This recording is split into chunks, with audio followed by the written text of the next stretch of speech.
প্রায় ২৪ ঘন্টায়ও উদ্ধার করা সম্ভব হয়নি শিশু সাজিদকে। নলকূপের পাশে প্রায় ৩০ ফুট গর্ত খোঁড়ার কাজ শেষ। ফায়ার সার্ভিসের সদস্যরা ১১ ডিসেম্বর বৃহস্পতিবার ভোর থেকে সুড়ঙ্গ খোঁড়ার কাজ শুরু করেছেন শিশুটিকে উদ্ধার করার জন্য।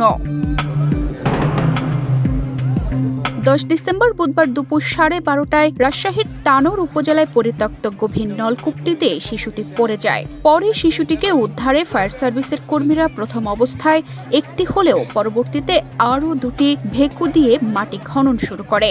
এমনভাবে রাতভর অভিযান পরিচালনা করে তানোর, চাঁপাইনবাবগঞ্জ ও রাজশাহী সদর স্টেশনের ৩টি ইউনিট।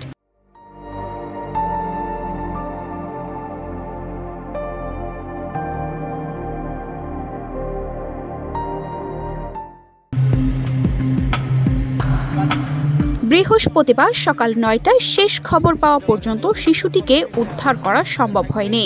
তবে সকাল হতে না হতেই উদ্ধার অভিযানে শত শত উৎসুক মানুষ ভিড় জমিয়েছে।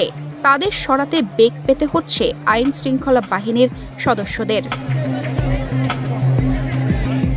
এর আগে ১০ ডিসেম্বর বুধবার বিকেল থেকে গভীর রাত পর্যন্ত কয়েক দফা নলকূপে ৩০ ফুট গর্তে ফায়ার সার্ভিসের কর্মীরা ক্যামেরা নামায়, কিন্তু উপর থেকে পড়া মাটি ও খড়ের কারণে শিশুটি তারা দেখতে পায়নি। তবে একই দিন দুপুরে শিশুটির কান্নার আওয়াজ শোনা গিয়েছিল। বিকেল গড়িয়ে সন্ধ্যা, সন্ধ্যা গড়িয়ে রাত, রাত গড়িয়ে পরদিন সকাল।